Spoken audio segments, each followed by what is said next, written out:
O ito naman, hindi na kailangan mangamba ng mga nakatatanda sa gitna po ng banta ng mga scammer at mga manloloko sa pamamagitan ng bagong programang magbibigay ng libreng serbisyong legal sa buong bansa. Ang dating biktima ngayon ay meron ng matibay na proteksyon para sa kanilang karapatan. Yan ang ulat ni Elijah Canlas.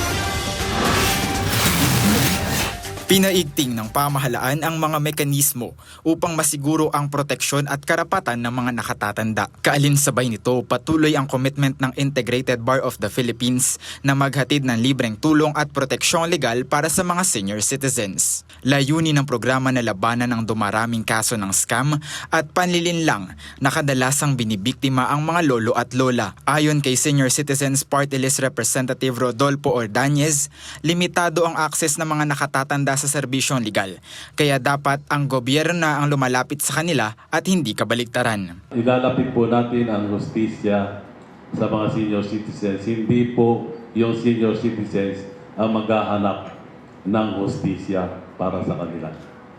Malaking ginhawa ito para sa mga benepisyaryo, lalo na sa mga natatakot maghabol ng hustisya dahil sa kakulangan ng pondo. Isa na rito si Socrates Melodias Jr. na muntik ng mabiktima ng text scam. Meeting area na ganito. Ang hindi ko nagustuhan doon ay late. Sabi ko ay it's a scam. Talagang kailangan malaman ng mga senior citizens na hindi sila dapat may scam in the sense na senior na nga sila. Hindi rin nakaligtas sa ganitong karanasan si Nanay Norlita na ilang beses nang muntik mabiktima ng price scam. Pinadalhan po ako ng message na nagsasabing kailangan ko nang kunin yung aking points sa credit card dahil masyado na daw pong malaki. Ano na yung gobyerno na yan. So yun, naging aware na ako. Marami talagang dumadating na scam. Bahagi ito ng mas malawak na programa ng pamahalaan upang matiyak na walang sektor ang mapag-iiwanan sa pag-abot ng hustisya.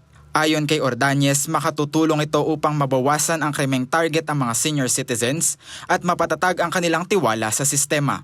Napakarami pong senior citizens ang nabibiktima. Alam niyo, madali pong paniwalain ng ating mga senior citizens.